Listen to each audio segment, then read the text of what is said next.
K-Rock, Mid-Atlantic Rock Reviews here on the MARR Army Rock Show, and for the first time we have Baker's Dozen with us. They are from Las Vegas, Nevada. They got a brand new record out called Cake and Chaos, an interesting title, and we've got Tommy, Dave, and Dave with us. Guys, welcome to the show.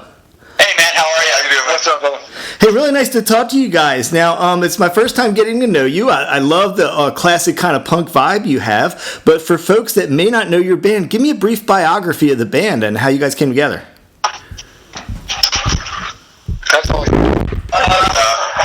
Well, Zach, the guitar player, and I were in an AC/DC tribute here in Las Vegas, and we got kind of bored with doing the tribute thing and started kicking around the idea of writing some original material and go out and playing it and seeing what people thought.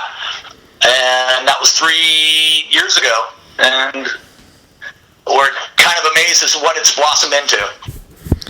Now, for the band members that came together, you've got such a, if I didn't know better, I'd be thinking I'm listening to a throwback punk rock band, and you mentioned a little bit the AC/DC tribute. Do you guys come from different backgrounds other than, the punk genre?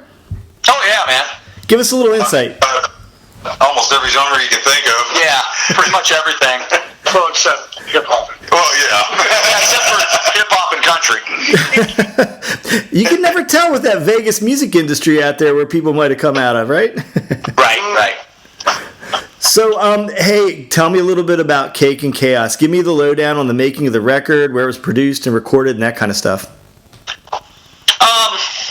We recorded at Space Brain Productions here in Las Vegas with our good friend and master engineer, Jason Froberg.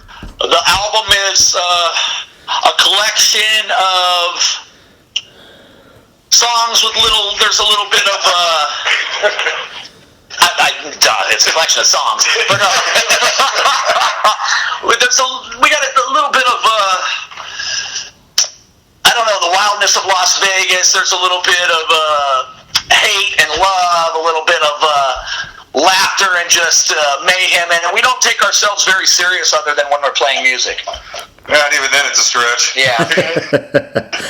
So one of the songs I wanted to ask you about, as I've been listening to the record right off the bat, I know sometimes punk tunes are literal and sometimes they're real or just a metaphor, I guess you'd say. Tell me about 24 Hours in El Salvador.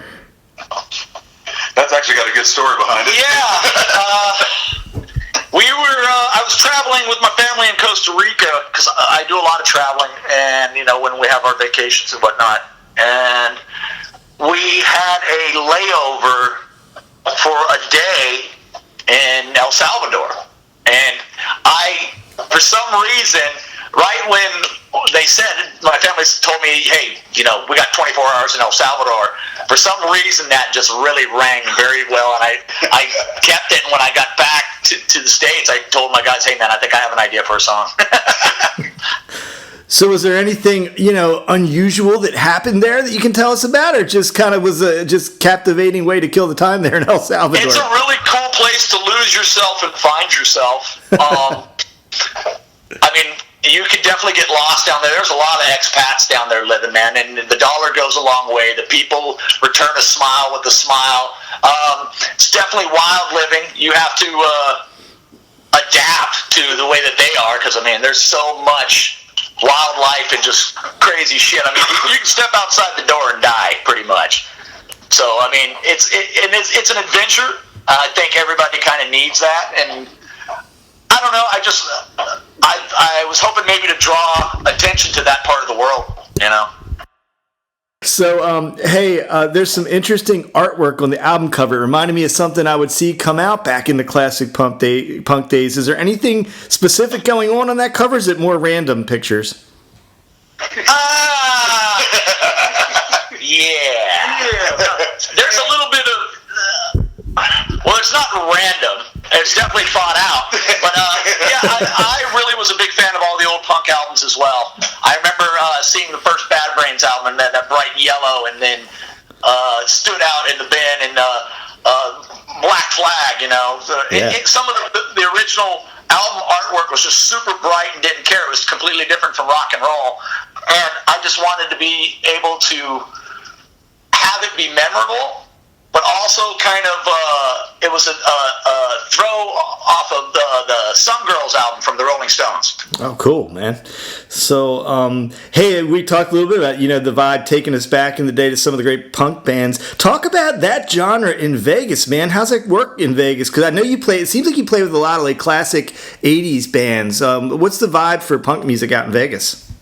It's weird. I think if you go out and you're honest about your performance and you're doing it, they embrace it because everybody embraces honesty and conviction. But it's strange. We're definitely that dish at the party that everybody's afraid to try. The turd in the punch bowl. That is one way to put it.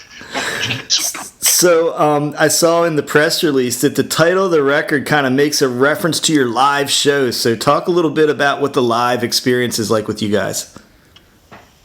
It's absolutely high energy, very sweaty.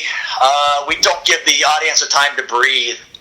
It's a constant punch in the face from the beginning to end. Yeah, I agree with Dave on that one.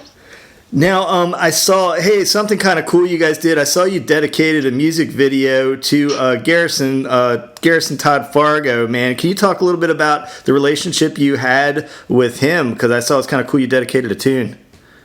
Well, that one was actually my idea. I'm not in the band, I guess you could say. Dave is in the band, but yeah. I'm the manager. Yeah. And I've known the band Scum Love and primarily the singer for, probably 40 years. Oh, gosh.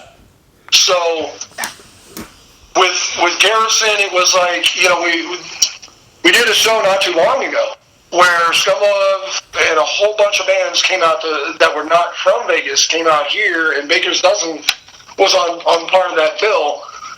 And it was just, we all had a fun time. So, when we found out that Garrison had passed away, we wanted to do something just to kind of brighten the mood a little bit, I guess you could say. Yeah. In our own way, without with paying respects to him, just not only as a friend, but as a fallen musician / brother. Because that's what it's all about for us. You know what I mean? Is all about the camaraderie. Right. There really is. If you were in this biz and think there's competition, you're looking at it completely from a weird aspect. I don't believe in the competition aspect. No way. I never have. And if you do, then you should question your music. Just a little. Just a tiny bit, man. Yeah. I've always believed that bands should help each other out because we got so much adversity against us with every fucking thing else that's out there that people, if we work together, we can overcome a lot of shit and help each other build better careers. That's a real great way to look at things, man. It's real refreshing to hear from you.